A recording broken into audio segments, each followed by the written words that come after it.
Tamara Wilson Books is proud to present the In the Making podcast, the Majestic Storm series, sponsored by Bakesa, bringing advanced, innovative, and customized solutions to accelerate your success. Just visit www.bakesa.online. Today's podcast is also sponsored by Erisware. Erisware, where we have you in mind because God has you on his heart. Visit www.erisware.com to find that perfect church fit, religious jewelry, and branded apparel. You can also find Erisware on the Poshmark app and on Tamara Wilson Books' website.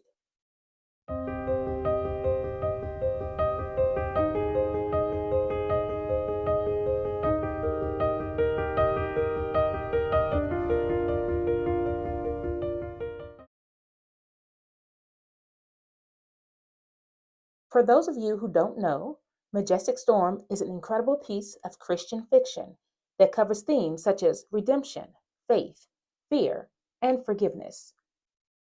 Ava, the main character in Majestic Storm, is a self-professed Christian who discovers that not all storms come to break you. Some are divinely sent to develop and deliver you. This week, we'll take a listen to the beginning of Chapter 6, entitled Alone with God. Afterwards, we'll dive into the scriptural reference that directs the rest of the story. Take a listen. 6. Alone with God. Ava found herself alone with God. Hesitant, she stood to her feet to give an account of the life she lived. Her body was still shaking, and her voice cracked more than once as she began to make her plea. God, I thank you for giving me the chance to plead my case, she said through chattering teeth. I know you to be a righteous judge. Therefore, I know whatever you decide will be fair. Ava took a deep breath before continuing. I tried to live a life you would be pleased with. I went to church every Sunday. I didn't do a lot of partying. Neither was I promiscuous. I also regularly helped those in need, whether I knew them or not. So I just don't understand, Lord, why you haven't allowed me to enter into your rest. A low rumble penetrated Ava's ears. Ava braced herself for the replay that was sure to follow. Your food, the man said. If you're done with it, can I have it? Ava's heart jumped at the sound of the homeless man's voice. After all, it was her encounter with him that started all the chaos she had experienced throughout the night. Like some weird kind of omen, only now here he was again. Why couldn't she have just enjoyed her walk home? She thought about the crispness of the air and the changing colors of the leaves. Oh, how she loved it. Autumn was her favorite season after all. Then she remembered being drawn to the bakery window filled with sweet confectionaries. The smells of the season nearly coaxed her into extending her night out on the town. That is, until the homeless man tried to attack her. I'm not trying to hurt you, lady, the homeless man yelled. I was just hoping you could give me something to eat. Wait, what? Ava said, shaking her head. I don't remember him saying that. Please, miss, he continued, I'm hungry. Can you spare anything? Food? Change? Ava gasped as she realized she had been afraid for nothing. He wasn't trying to grab her. He just wanted something to eat. Oh no, she said as she remembered what happened next. The sound of the bag full of leftovers hitting his body echoed in Ava's ears. I just wanted something to eat, he cried as the recording ended, and Ava found herself once again alone with God. Ava buried her face in her hands. She was so full of shame. How could she have acted so coldly towards someone in need? Ava, you always allowed fear to keep you from being fully obedient to my word. God said, chastising her. One look at the homeless man, and you decided he was a threat to you. You decided he was someone to be feared and to stay away from. But doing so kept you from showing him the love of Christ. No, my child would have fed him. My child would have shown him kindness. Ava fell to her knees and let out a scream. I'm sorry, she yelled. Please forgive me. Depart from me, the Lord responded. For I was hungry, and you gave me no food. I was thirsty, and you gave me no drink. Ava's eyes filled with tears. No, Lord, she screamed. A tight knot formed in her throat as she pictured her body bursting into millions of ashes and being dragged down to the pit of hell. I should have helped him. I know that now. But that was only one moment in my life. There were plenty of other times when I helped others. I helped take care of my grandmother when she retired. I helped Stella move in with Jack when they got married. I even helped at the church whenever Pastor expressed a need. Ava's plea was cut by the low rumbling of a million voices. In this chapter, we read a scripture that will appear repeatedly throughout the book. Not only does the scripture explain why there were two bridges in chapter 4, but it also explains why there were two sets of people. Let's listen to the scripture. When the Son of Man shall come in his glory, and all the holy angels with him, then shall he sit upon the throne of his glory. And before him shall be gathered all nations, and he shall separate them one from another, as a shepherd divideth his sheep from the goats. And he shall set the sheep on his right hand, but the goats on the left. Then shall the king say unto them on his right hand, Come, ye blessed of my Father, inherit the kingdom prepared for you from the foundation of the world. For I was an hungered, and ye gave me meat. I was thirsty, and ye gave me drink. I was a stranger, and ye took me in. Naked, and ye clothed me. I was sick, and ye visited me.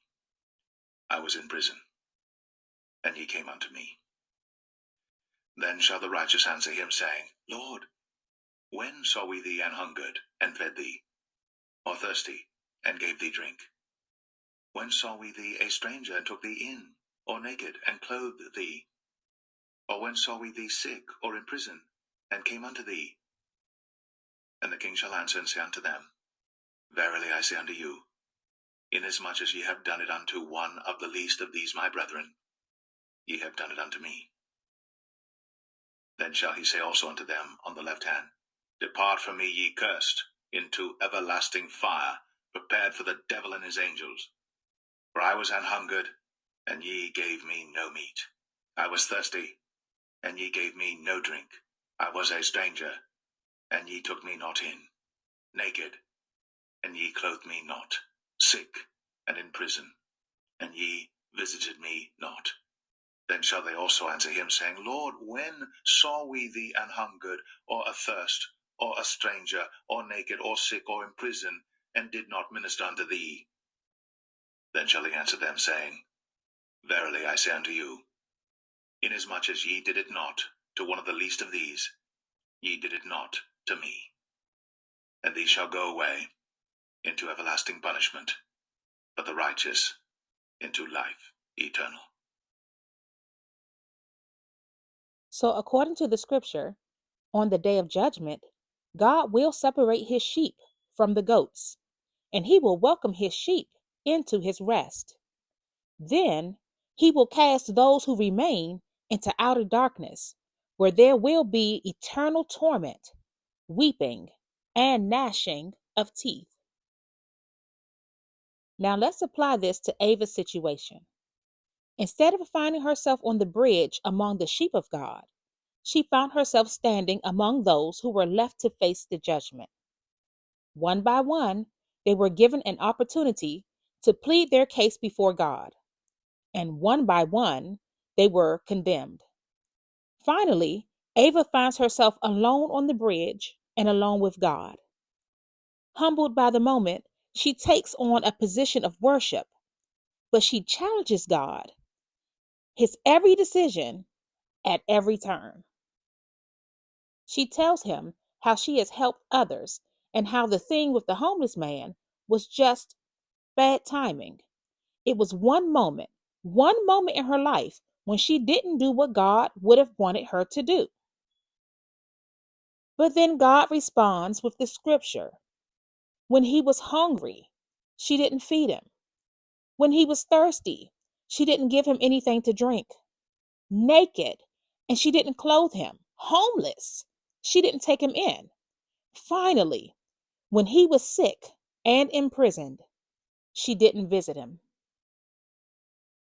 As you continue to read the chapter, you'll discover Ava had a chance to visit her father when he was on his deathbed. But because she couldn't forgive him, she refused to go. She refused to forgive her father of his trespasses. Now God was unable to forgive her of hers. Normally, I would use this space to lead you in prayer, but not today. Today, I want to encourage you to take some time and think. Think about all the people who have hurt you. What about all those people who have taken advantage of you? Or those who have even spoken falsely against you? Do you have them in mind? Now I want you to pray for them. Ask God to bless them. Ask Him to save them. Ask God to forgive them. And then ask God to help you to forgive them too. That was the first step. Now I want you to identify those people you have hurt. If you can, call them and apologize. Where it's safe to do so, restore the relationship. Then ask God to forgive you.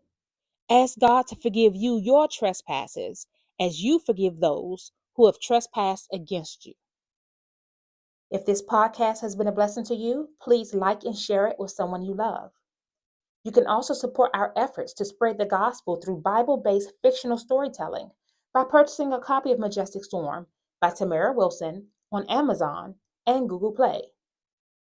Don't forget, Majestic Storm is available in all formats on our website at www.tamarawilsonbooks.com.